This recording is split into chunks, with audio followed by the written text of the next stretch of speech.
नमस्कार प्यारे विद्यार्थियों, एक बार फिर मैं मनोज जागलान आपकी भूगोल की क्लास में फिर से उपस्थित हूँ। हम लाइव हैं, आप भी लाइव पढ़ रहे हैं, इसलिए आपके जो भी कोई समस्या रहती है, तेज कर देता हूँ। कम करूँ? कम ही है, कम कर दिया। अब देखो, हेलो हेलो हेलो, एक बार चेक कर लें, आवाज़ वगैरह सब सही आ रही है।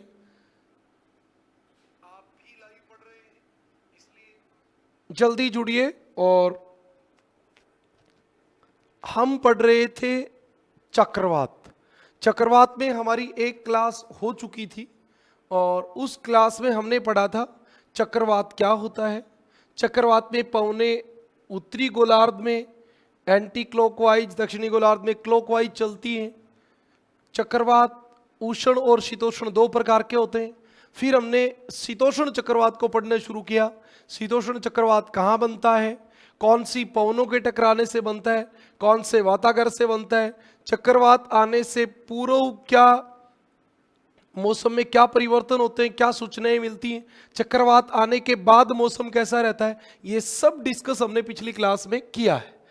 आज जो हम बात करेंगे वो आपको ऊपर दिख भी रहा है बोर्ड पे, शीतोष्ण चक्रवात की उत्पत्ति की बात आज हम करने वाले हैं।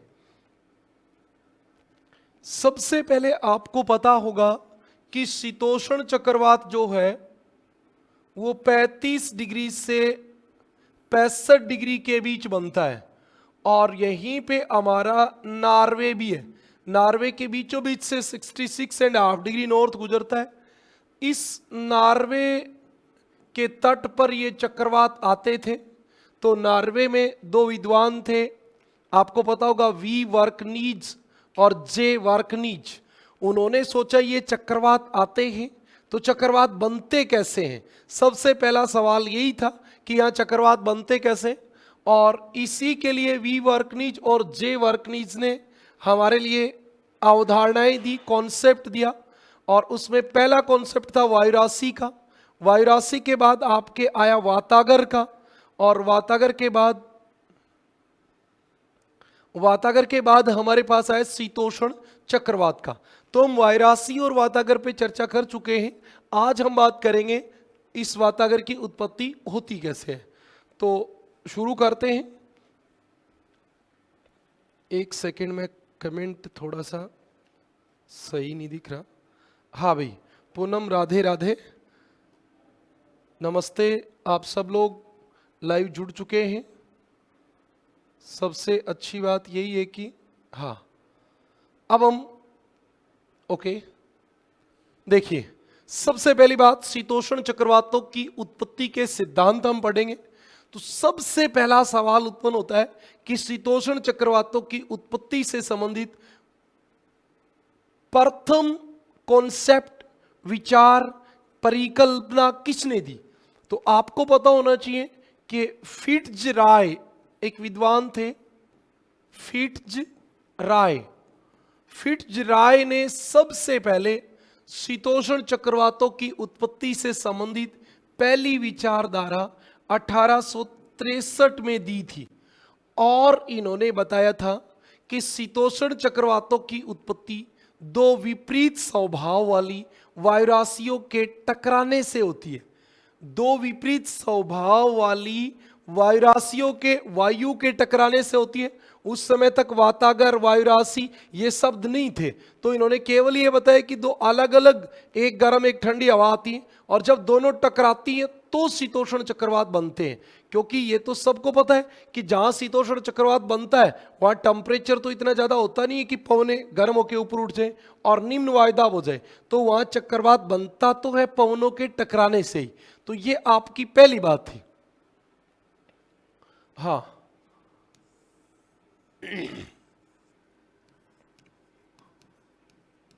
शीतोष्ण चक्रवात की उत्पत्ति से संबंधित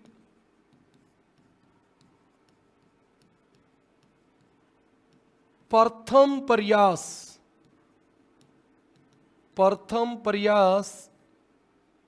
फिट्जरॉय ने 1863 में किया तथा बताया कि शीतोष्ण चक्रवात दो विपरीत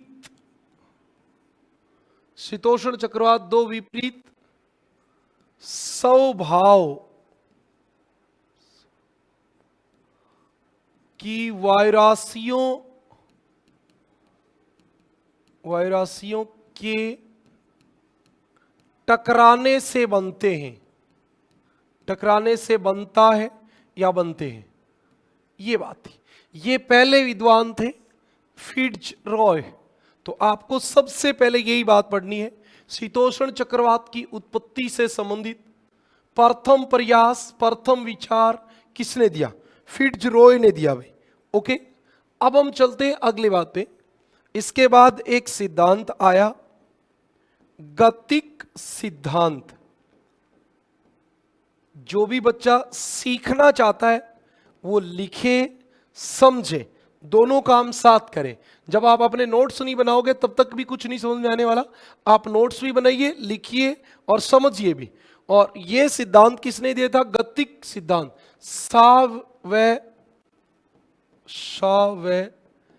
लेम्फर्ट नाम के विद्वान थे।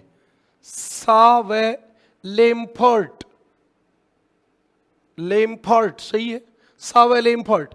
इन्होंने 1891 में अपना ये सिद्धांत दिया था। इन्होंने भी यही कहा था कि विभिन्न दिशाओं से आने वाली वायु के अभिसरण से यानी टकराने से शीतोष्ण चक्रवात बनता है। इन्होंने बताया कि विभिन्न दिशाओं से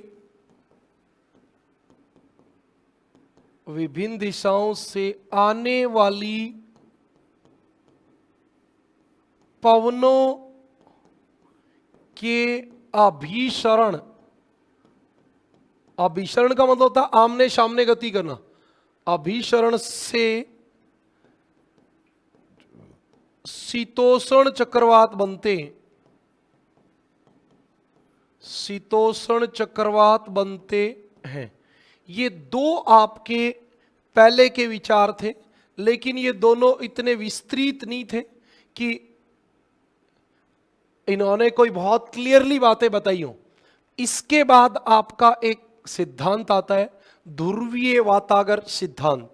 जो एक्चुअल सिद्धांत होता है इसका ध्रुवीय वातागर सिद्धांत। आप ध्रुवीय वातागर को जानते हो, पछुआ पवन और ध्रुवीय पवन के टकराने से बनता है। यह सिद्धांत जो दिया गया वो कब दिया गया? पोलर फ्रंट थ्योरी 1918 में। कब दिया गया ये सिद्धांत? 1918 में। इस सिद्धांत के अनुसार क्या हुआ? इन्होंने एकदम पर्टिकुलर बात बताई कि ये आपकी पछुआ पवन, कौन सी पवन? पछुआ पवन, और ये आपकी ध्रुवीय पवन, ये ध्रुवीय पवन। वाकायदा नाम भी क्लियर बताए, ध्रुवीय पवन। दोनों पवन स्थायी पवन है। जब ये आपस में टकराती है तो ये गर्म वाली हवा ऊपर उठती है और ठंडे वाली पवन नीचे उतरती है। इन दोनों के बीच में यहां एक वातागर बनता है। उस वातागर का नाम है ध्रुवीय वातागर। और इस ध्रुवीय वातागर से आपका क्या बनता है? शीतोष्ण चक्रवात। ये सिद्धांत जो है, इस सिद्धांत का नाम है ध्रुवीय वातागर सिद्धांत। पिछले 3 दिन से हम इसी बात की चर्चा लगातार कर रहे हैं। महेंद्र प्रताप सिंह, नमस्कार जी, राधे राधे। आपका भी स्वागत है, हार्दिक अभिनंदन है, आप क्लास से लाइव जुड़े। ओके, किसी प्रकार की कोई समस्या रहे तो आप मुझे कमेंट करें, नहीं तो आप आराम से समझते चले। ओके, अब देखते हैं इस सिद्धांत की बात क्या है। प्रतिपादन किसने किया इस सिद्धांत का? प्रतिपादन मतलब दिया किसने? तो दो विद्वान थे हमारे, एक वी वर्कनीज और एक जे वर्कनीज। वी वर्कनीज, अलग अलग लिखेंगे दोनों को, वी वर्कनीज तथा जे वर्कनीज। वर्कनीज दोनों पिता पुत्र थे, नॉर्वे के ऋतु वैज्ञानिक थे। इन सब की बातें हम पहले कर चुके हैं। इन दोनों ने इस सिद्धांत को दिया। ओके भी। फिर स्वीडन के एक विद्वान थे, स्वीडन के विद्वान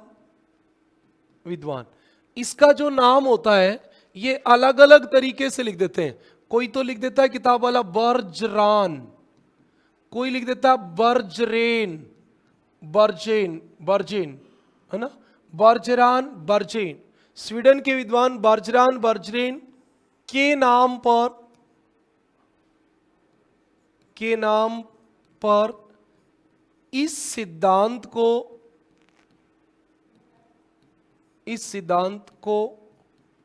बर्जरान सिद्धांत भी कहते हैं।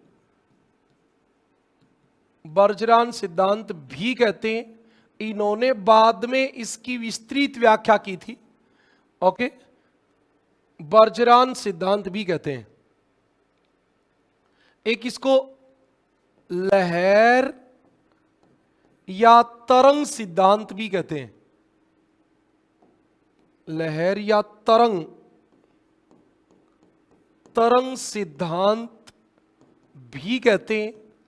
क्यों कहते हैं लहर? तो ये आपकी लहर की तरह इसमें पवन ऊपर उठती है, तब इसकी बात है। अब ये दो विद्वान थे वर्कनीज, दोनों ये नॉर्वे के थे। कहां के थे? नॉर्वे के। नॉर्वे आपका कहां है? आपको पता होगा 66.5 डिग्री जो नॉर्थ है उसके ऊपर नॉर्वे यहां है। इस नॉर्वे देश के ये विद्वान थे और इस देश में चक्रवात आते थे। तो इन दोनों विद्वानों ने ये खोजने का प्रयास किया कि नॉर्वे में चक्रवात आ ही नहीं सकता। क्यों? क्योंकि यहां तो तापमान बहुत कम होता है, और जब तक तापमान 27 डिग्री से ज्यादा नहीं होगा तब तक पवने ऊपर नहीं उठेंगे।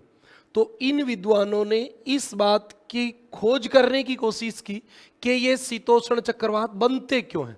तो सबसे पहले इन्होंने खोज की कि इधर से पछुआ गर्म पवन आती है।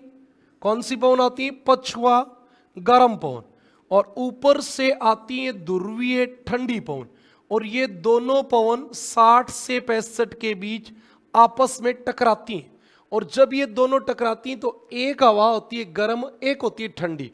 जैसे टकराती गर्म वाली ठंडी वाली के ऊपर चढ़ जाती है, अध्यारोपित हो जाती है और फिर ये ऊपर उठती है और इन दोनों के बीच में एक डलवाकार सतह बनती है, उसको कहते हैं वातागर। और इन्होंने बताया कि शीतोष्ण चक्रवात वातागर से बनता है, इसलिए इनके सिद्धांत का नाम है ध्रुवीय वातागर। और वातागर को शीतोष्ण चक्रवात का पालना कहते हैं, पालना जिसके अंदर शीतोष्ण चक्रवात बनता है। ये सारी बात आपकी यहां से हुई थी। ओके, इतनी बातें हम पीछे कर चुके। अब हम अगली बात पे चलेंगे। शीतोष्ण चक्रवात में वातागर जनन मैंने बताई थी आपको। वातागर जनन का मतलब है वातागर का बनना। शीतोष्ण चक्रवात में वातागर जनन से लेकर चक्रवात के अवसान का मतलब होता है समाप्त होना। चक्रवात के अवसान तक का जीवन चक्र 6 अवस्थाओं से गुजरता है। कई बार बहुत आसान सवाल भी आते हैं कि शीतोष्ण चक्रवात का जीवन 6 अवस्थाओं से गुजरता है। किस अवस्था में शीतोष्ण चक्रवात पूर्णतः विकसित हो जाता है? तो ऐसा सवाल भी आता है, कौन सी अवस्था से शीतोष्ण चक्रवात का पतन प्रारंभ हो जाता है? ये भी सवाल आया हुआ है। तो ये दोनों सवाल आपके बनते हैं। तो अब हम इन 6 अवस्थाओं का अध्ययन करेंगे। इस वाले चैप्टर में केवल इतनी बात याद रखनी थी कि शीतोष्ण चक्रवात की उत्पत्ति ध्रुवीय वातागर से होती है। यह सिद्धांत कब दिया? 1918 में। किसने दिया? वी वर्कनीज, जे वर्कनीज ने। बाद में स्वीडन के विद्वान बर्जरान का भी इसमें योगदान रहा, इसलिए इसको बर्जरान सिद्धांत भी कहते हैं। इसका लहर या तरंग सिद्धांत भी है। इस सिद्धांत के अनुसार शीतोष्ण चक्रवात पछुआ गर्म पवनों और ध्रुवीय ठंडी पवनों के टकराने से बनने वाले ध्रुवीय वातागर से बनता है। और इस वातागर बनने से लेकर और चक्रवात के समाप्त होने तक का जो समय है वो 6 अवस्थाओं से गुजरता है। उन 6 अवस्थाओं का अभी हम अध्ययन करेंगे। आप देखिए, पहली बात, पहला हम करेंगे प्रथम अवस्था। देखो, प्रथम अवस्था में सीधी सी बात है, दो ही चीज होती है। क्या? एक तरफ आपकी पवन चलती है ठंडी, ये वाली पवन चलती है ठंडी, और नीचे पवन चलती है गरम। गरम, ये कौन सी पवन चलती है? गरम। ये आपका धरातल है, गरम पवन चलती है। और इन दोनों के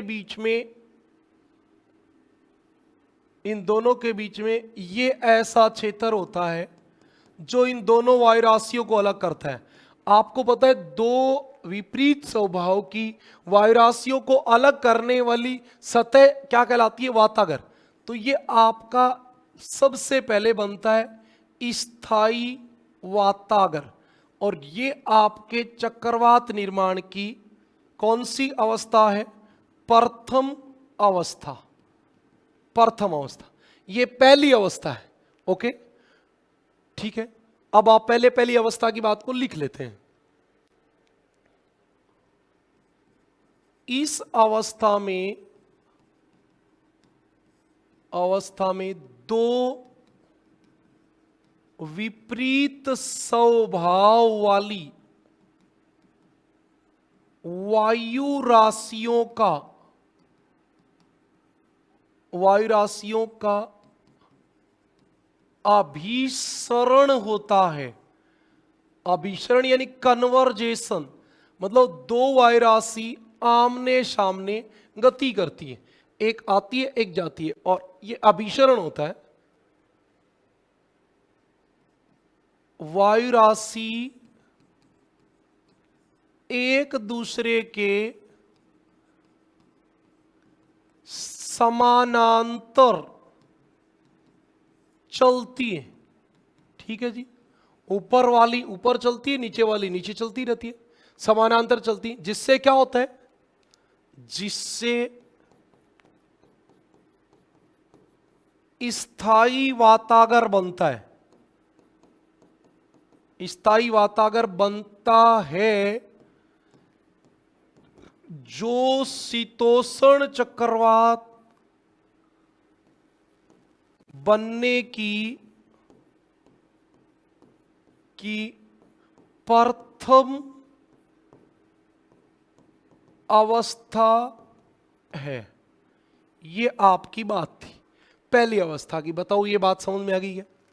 कुछ भी नहीं है, बस दो विपरीत स्वभाव वाली वायुराशि आमने सामने गति करके एक दूसरे के आमने सामने चलती, समानांतर चलना शुरू कर देती है। इसका नाम होता है प्रथम अवस्था। और इस अवस्था में आपका क्या बनता है?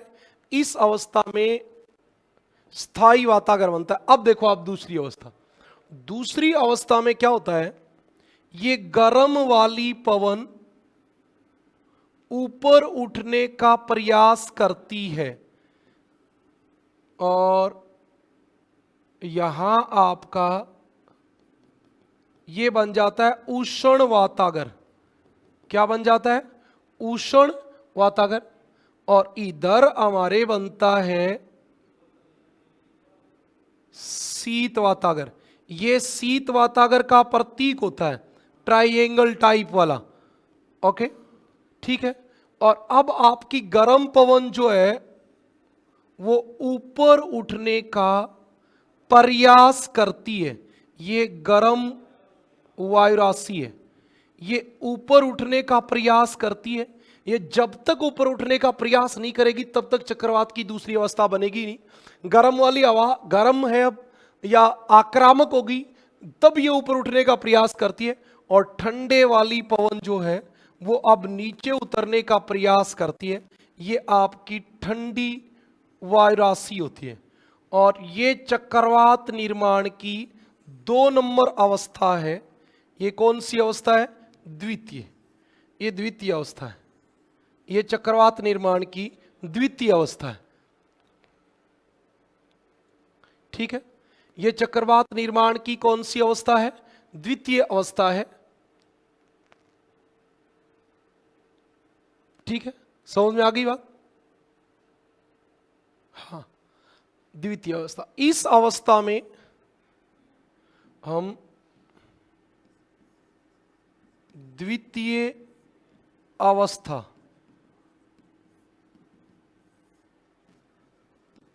इस अवस्था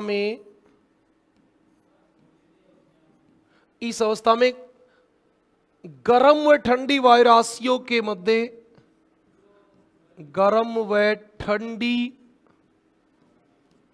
वायु राशियों के मध्य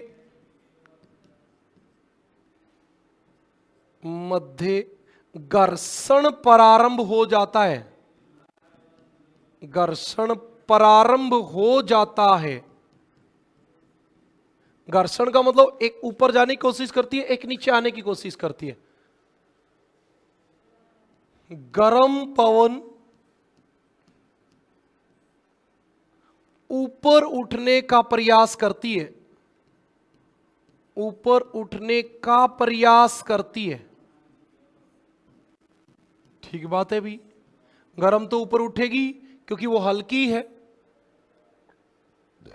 जिससे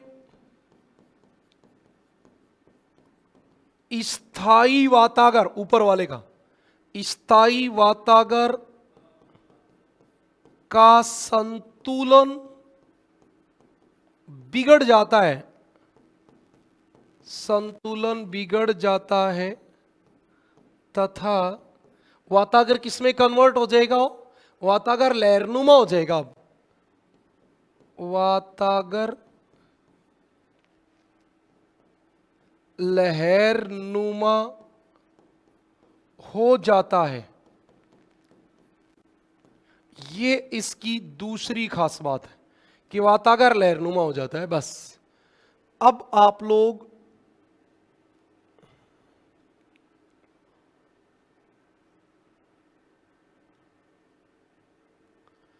ये आप देखोगे तो आपको ये भी मैंने यही दिखाने की कोशिश की है कि ये पहली अवस्था है, आपको दिख रही होगी पहली अवस्था।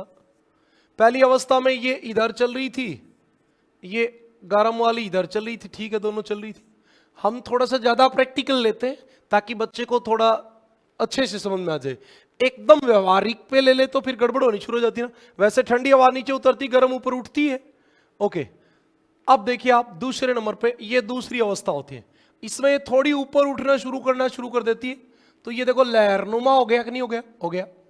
ये तीसरी अवस्था है, इसमें दोनों वातागर पूर्णतः बन गए, और इस अवस्था में शीतोष्ण चक्रवात जो है वो पूर्णतः बन जाता है। समदाब रेखा गोलाकार हो जाती है, पवनें ऊपर उठना शुरू कर देती हैं, बारिश होनी शुरू हो जाती है, चक्रवात शुरू हो जाता है। ये चौथी अवस्था है। इसमें एक ही बात का फर्क है। ये जो होता है इसका नाम होता है उष्ण वर्तांश। इसमें छोटा हो गया क्योंकि ये नीचे वाली ठंडे वाली हवा ने इसको सिकोड़ दिया, और ये चौथी अवस्था में उष्ण, जो ये भाग है उष्ण वर्तांश, ये सिकुड़ना शुरू हो जाता है, और इसमें और सिकुड़ना समाप्त हो गया, और लास्ट में इस वातागर का धरातल से संपर्क टूट जाता है, ये ऊपर उठ जाता है। फिर नीचे गर्म वाली हवा, जो ये ठंडे वाली थी, ये नीचे चलना शुरू कर देती है, और गर्म वाली ऊपर आ जाती है, तो फिर चक्रवात क्या हो जाता है? समाप्त।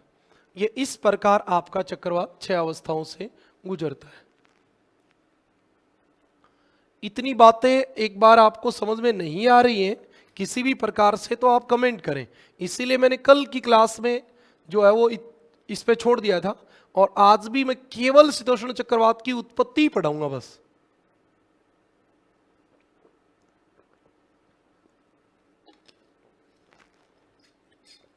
हाँ, अब हम बात करेंगे तृतीय अवस्था की। चित्र तो आपके पास है ही। तृतीय अवस्था, तीसरी अवस्था में काम की बात सुने पहले। नंबर एक होती है, इस अवस्था में चक्रवात का विकास हो जाता है।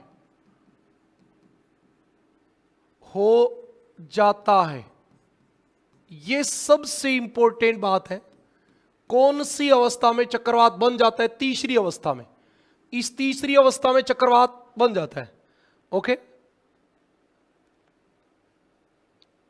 कौन सी अवस्था में चक्रवात समाप्त होना शुरू करता है? पांचवी में इसमें समाप्त होना शुरू करता है। तीसरी चौथी में मैच्योर रहता है। पहली दो में बनना शुरू, तीसरी में बना, चौथी में बना रहा, पांचवी छठी में खत्म। दो में बनता है, दो में समाप्त होता है, दो में चक्रवात रहता है। बस इतनी बात याद रखनी है। इसे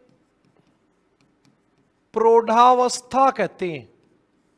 प्रौढ़ावस्था वैसे नाम हिंदी में थोड़ा सा ऐसे लगता है कि जैसे कोई बूढ़ा हो गया चक्रवात, बाकी इसका मतलब इंग्लिश में होता है मैच्योर स्टेज कहते हैं। तो मैच्योर का मतलब अभी चक्रवात पूरा मैच्योर हो गया, मैच्योर हो रहा है। इस अवस्था में समदाब रेखा गोलाकार हो जाती है तथा उष्ण एवं शीतोष्ण वातागर का विकास हो जाता है। उष्ण एवं शीतोष्ण वातागर का विकास हो जाता है। ये इसकी खास बात है इस अवस्था की। उष्ण वायु ऊपर उठने लगती है,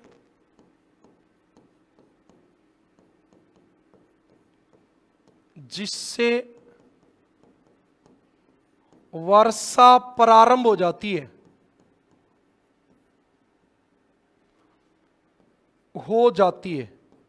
ये भी काम की बात है। ये भी इंपॉर्टेंट की पावर 10,000 वाली बात है। ये भी इंपॉर्टेंट बात है कि वातागर की कौन सी अवस्था में दोनों वातागर बन जाते हैं? तीसरी अवस्था में दोनों पूर्णतः बन जाते हैं। पहली दूसरी में पूर्णतः नहीं बनते हैं। ये आपकी बात है। ओके, फिर आप देखिए चतुर्थ अवस्था। चतुर्थ अवस्था में क्या होगा? आपके सामने ये चित्र रहा चतुर्थ अवस्था का। इसमें केवल ये शीत वातागर जो है ये उष्ण की ओर बढ़ना शुरू कर देता है, और उष्ण वर्तांश जो है वो धीरे धीरे छोटा होना शुरू हो जाता है। तो केवल यही बात आनी है, शीत वातागर ये है शीत वातागर। इसको ये ऐसे दिखाना शुरू कर देता है। शीत वातागर तेजी से आगे बढ़ता है, जिससे उष्ण वर्तांश का आकार घटता है। ठीक है जी, ये छोटा होना शुरू हो जाता है ये वाला। उसकी बजाय देख लो चाहे छोटा है इस चित्र में, फिर और छोटा है, फिर समाप्त। ओके, अब पांचवी अवस्था देखिए आप। पांचवी अवस्था पांचवी अवस्था, पंचम अवस्था, पांचवी अवस्था। इस अवस्था में चक्रवात समाप्त होना शुरू कर देता है। इस अवस्था में चक्रवात समाप्त होना शुरू कर देता है, ये इसकी खास बात है। ओके, अधिविष्ट वातागर, अधिविष्ट वातागर का निर्माण हो जाता है। आपको मैंने वातागर पढ़ाए थे, उष्ण वातागर, शीत वातागर, अधिविष्ट वातागर और स्थायी वातागर। अधिविष्ट का मतलब यह हो गया कि अब की बार वातागर का संपर्क धरातल से टूट जाएगा। ओके, इस अवस्था को अधिविष्ट के नाम पे ही एक और नाम से पुकारते हैं, अधिधारण अवस्था। अधिधारण अवस्था भी कहते हैं, अधिधारण अवस्था भी कहते हैं।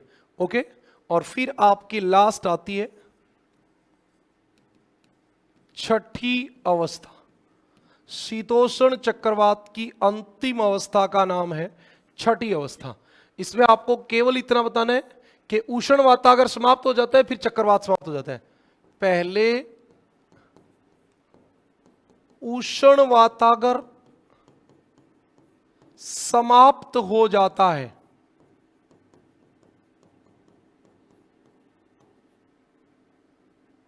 उष्ण वातागर बताओ कहां बचा? नहीं बचा। सिर्फ कौन सा बचा है? देखो ये निशान, ये शीत का है, ये ऊपर वाला लगभग समाप्त हो गया। और अब क्या हो गया? जैसे उष्ण वातागर समाप्त हुआ, चक्रवात भी समाप्त हो जाता है। चक्रवात भी समाप्त हो जाता है। बहुत आसान तरीके से आप तीन बातें समझ गए। शीतोष्ण चक्रवात कौन सी अवस्था में समाप्त होना शुरू करता है? पंचम अवस्था में। जब शीतोष्ण चक्रवात समाप्त होते हैं तो अधिविष्ट वातागर बनता है। कौन सी अवस्था में चक्रवात बनना शुरू कर देता है? तो पहली में ही। और किसके साथ बनना शुरू कर देता है? जैसे स्थायी वातागर बनता है, स्थायी वातागर के साथ शीतोष्ण चक्रवात बनना शुरू। द्वितीय अवस्था में क्या होता है? स्थायी वातागर का बैलेंस बिगड़ जाता है और वो लहरनुमा हो जाता है। और इसलिए तीसरी अवस्था में चक्रवात एकदम मैच्योर हो जाता है, प्रौढ़ावस्था में आ जाता है, मैच्योर हो जाता है। और इस समय उष्ण एवं शीतोष्ण दोनों वातागर बन जाते हैं, बारिश शुरू हो जाती है। ये चक्रवात की मैच्योर अवस्था है, तीसरी और चौथी। पहली दूसरी में बनता है, पांचवी छठी में समाप्त होता है, तीसरी चौथी में चक्रवात रहता है। बस इतनी आपकी काम की बात थी। अब हम जो बात करेंगे वो शीतोष्ण चक्रवात के भी प्रकार होते हैं, उसकी बात करेंगे। इतनी बातें समझ में आई तो एक बार आप कमेंट करें। शीतोष्ण चक्रवात के प्रकार बताओ। शीतोष्ण चक्रवात कितने प्रकार के होते हैं? जल्दी से बताओ।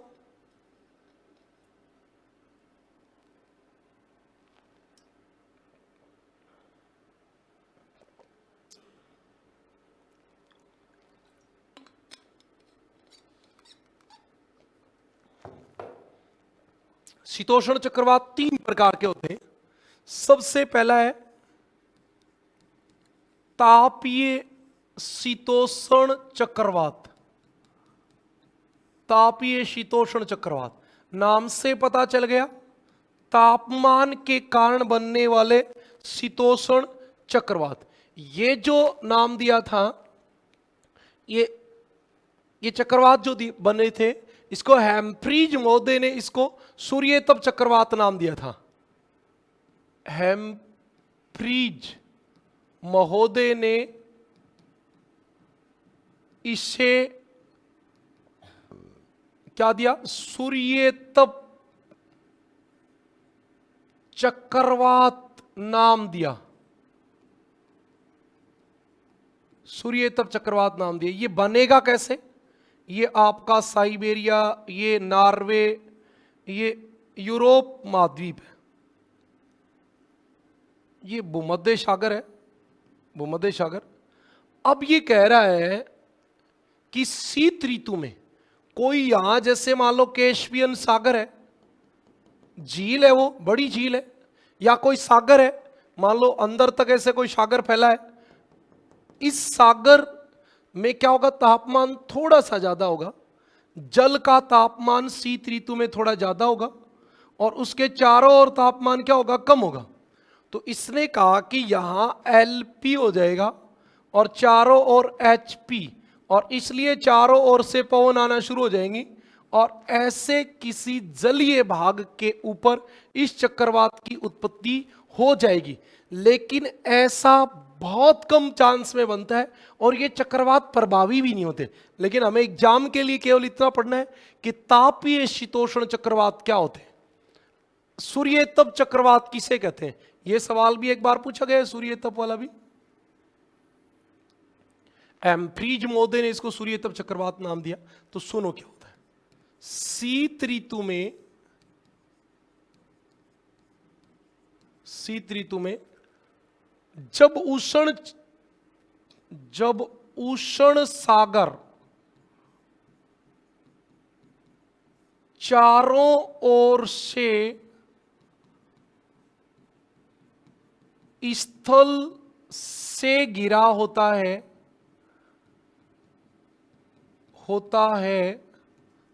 तो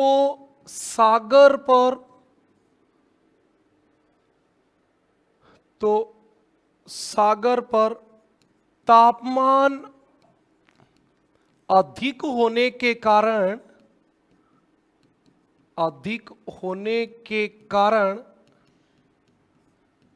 न्यून वायुदाब तथा चारों ओर ठंडे क्षेत्र होने के कारण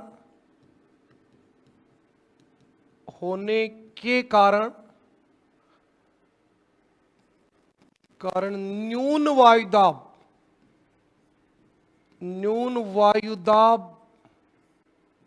होता है। अरे गलत बता दिया क्या? ठंडे क्षेत्रों में न्यून वायुदाब कैसे होगा? उच्च वायुदाब होगा ठंडे क्षेत्रों में। तो ठंडे क्षेत्रों में क्या होगा? उच्च वायुदाब होता है। अतः पवने परिधि से केंद्र की ओर चलना शुरू कर देती है। हाँ ठीक कहा इसने। ये कह रहा है कि जैसे ये एक गर्म सागर है, यहां तापमान ज्यादा है, इसके तापमान कम है, तो इधर तो हो जाएगा HP और यहां हो जाएगा लो LP, तो यहां पवन चलना शुरू कर देंगे, चक्रवात बन जाएगा। ऐसे चक्रवात बनेंगे जिसे तापीय शीतोष्ण चक्रवात कहते हैं।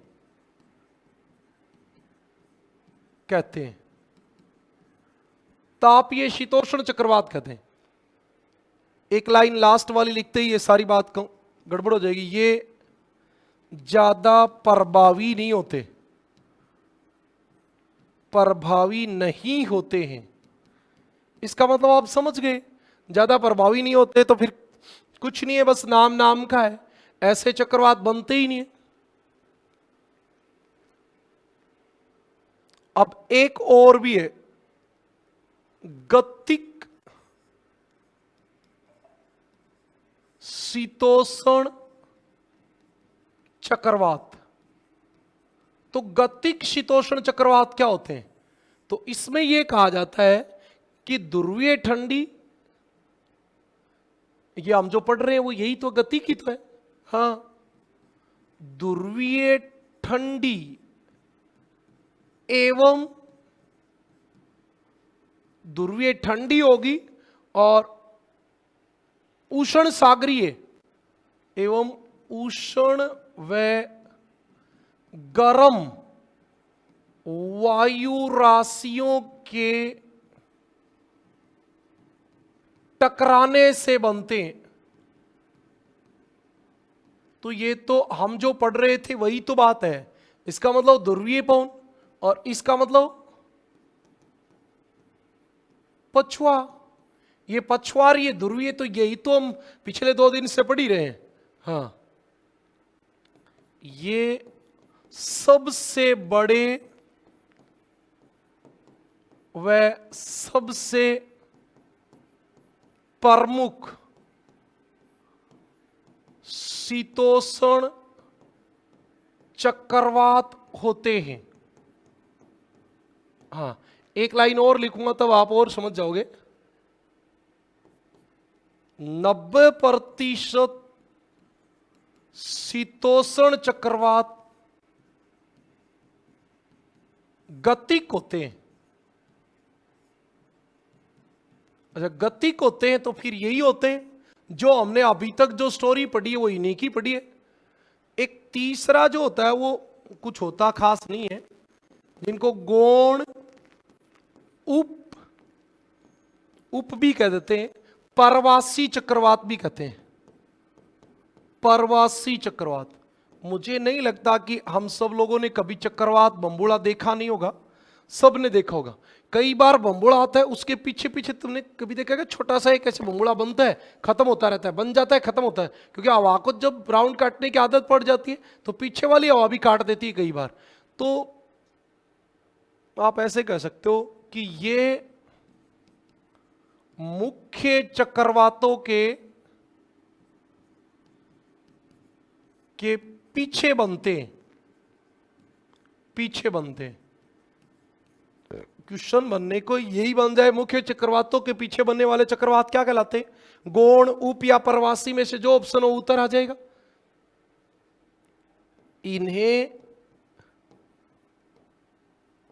द्वितीयक चक्रवात भी कहते हैं,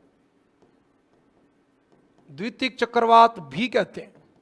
सही बात है, पहला तो चक्रवात होता है वो होता ही है, उसके पीछे पीछे चलते हैं। एक बात और याद रखना, केवल शीतोष्ण चक्रवातों के पीछे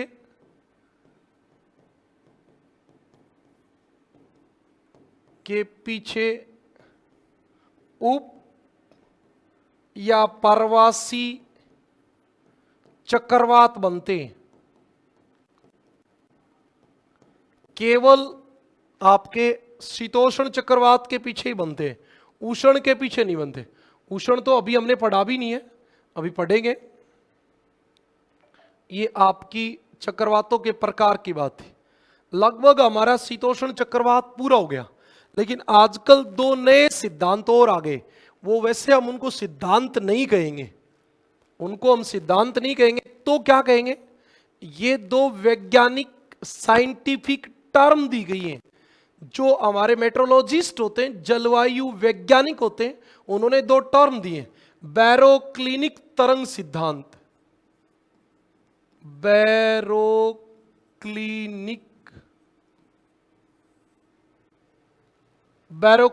तरंग सिद्धांत के नाम से एक सिद्धांत मान लो, कॉन्सेप्ट मान लो, एक विचार मान लो, ये विचार दिया गया है। ये क्या है? ध्रुवीय वातागर सिद्धांत का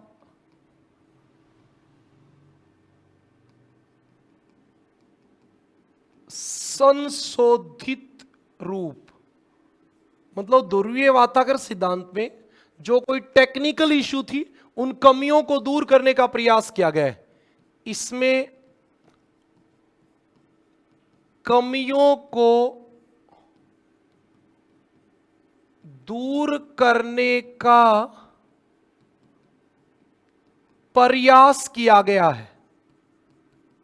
जो ध्रुवीय सिद्धांत में कमी रह गई थी उसको दूर किया गया है।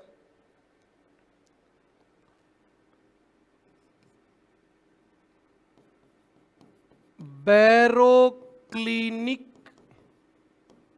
सतह पर, मतलब बैरोक्लिनिक सतह वो होती है, बैरोक्लिनिक सतह पर समदाब रेखा व समताप रेखा, समदाब रेखा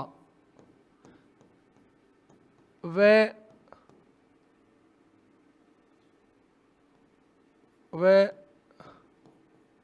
समताप रेखा परिच्छेदन करती हैं, परिच्छेदन करती हैं। क्या करती हैं? परिच्छेदन करती हैं। प्रतिच्छेदन शब्द होगा शायद, परिच्छेदन तो क्या शब्द होता है? होता ही नहीं है। प्रतिच्छेदन मतलब एक दूसरे को काटना।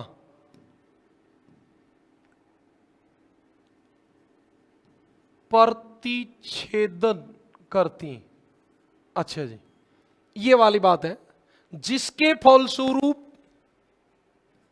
अभी पूरी बात आऊंगा, जिसके फलस्वरूप दाब प्रवणता, दाब प्रवणता, पवन टॉपिक में सबसे ज्यादा बार यही बात आई है, दाब प्रवणता की उत्पत्ति होती है, जिससे चक्रवात बनना प्रारंभ करता है, चक्रवात बनना प्रारंभ करता है। ठीक है जी, अब आप इसका चित्र देख लो। ये जैसे एक भाग है, इसमें आप देखोगे तो जैसे मान लो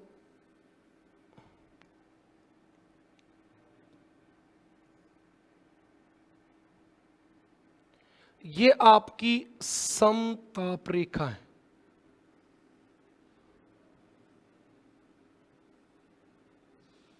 ठीक है, और ये आपकी समदाब रेखा होंगी, वो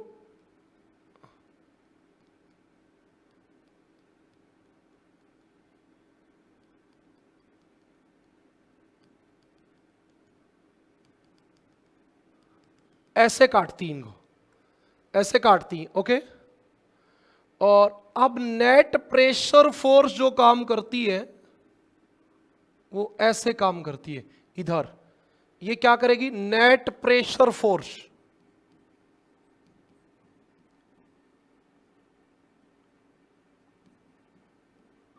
नेट प्रेशर फोर्स जो है वो काम करेगी, और इसमें जी ग्रेविटी जो है वो यहां होगी, ग्रेविटी। तो इस सतह पर चारों तरफ से आपके हवा चलेंगी और ये चक्रवात बन जाएगा। इसमें काम की बात इतनी है, ज्यादा वैज्ञानिक टर्म है ये वैज्ञानिक टर्म है, तो इसमें केवल इतना याद रखना है, बैरोक्लिनिक सतह मतलब जिसमें समदाब रेखा और समताप रेखा प्रतिच्छेदन करती है, वहीं पे शीतोष्ण चक्रवात बनेगा। ठीक है, वहीं पे शीतोष्ण चक्रवात बनेगा। बस इसमें इतनी काम की बात है, बाकी कोई काम की बात नहीं है। समताप रेखा व समदाब रेखा आपस में परिच्छेदन करती हैं। एक होता है बैरोट्रोपिक सतह,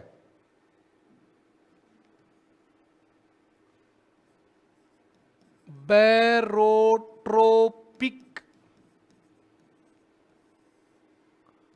सतह। बैरोट्रोपिक सतह क्या होती है? बैरोट्रोपिक सतह वह होती है, वह सतह जहां वातागर एवं चक्रवात का निर्माण संभव नहीं होता है।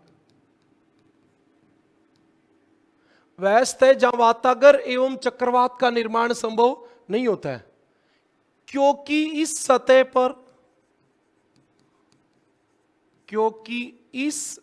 सतह पर समताप रेखा एवं समदाब रेखा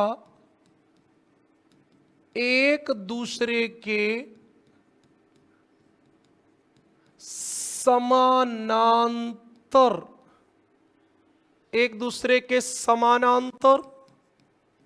होती है, एक दूसरे के समानांतर होती है। ये काम की बात है, जिसके फलस्वरूप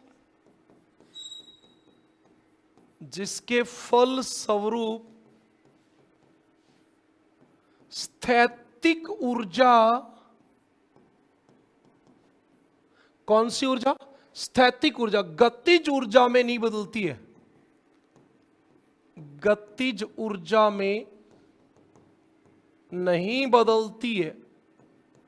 मतलब तापमान और दबाव वाली जो ऊर्जा है वो गतिज ऊर्जा में नहीं बदलेगी, और गतिज ऊर्जा में नहीं बदलेगी तो फिर आपका चक्रवात नहीं बनेगा। ठीक है जी, ये बात आपको ध्यान रखनी है। जैसे इसमें ये आपकी समदाब रेखा होती है, ठीक है, और समताप रेखा भी ऐसे ही होती है।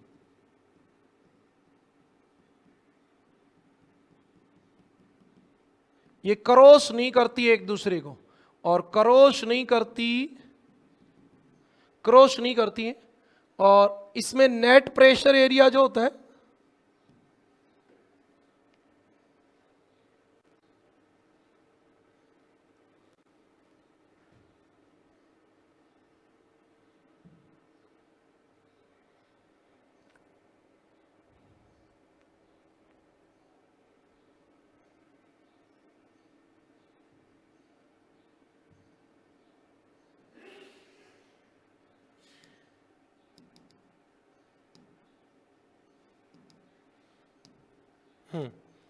नेट प्रेशर जो एरिया होता है वो ऐसे होता है, और इसमें चक्रवात नहीं बनता है। आपको मैंने जो अभी जो बात कही उसमें दो याद रखनी, बैरोट्रोपिक वाली सतह में चक्रवात नहीं बनेगा, उसमें आपकी समताप रेखा और समदाब रेखा समानांतर होंगी। स्थैतिक ऊर्जा गतिज ऊर्जा में नहीं बदलेगी। इधर आप देखोगे तो समताप रेखा और समताप रेखा परिच्छेदन करेंगी और दाब प्रवणता की उत्पत्ति होगी और चक्रवात बनेगा। बैरोक्लिनिक में चक्रवात बनेगा, बैरोट्रोपिक में चक्रवात नहीं बनेगा। और इसी के साथ आपकी शीतोष्ण चक्रवात जो टॉपिक था वो कंप्लीट हो गया। अब हम फिर मिलेंगे तब उष्ण चक्रवात की बात करेंगे। ओके, आज के लिए इतना ही।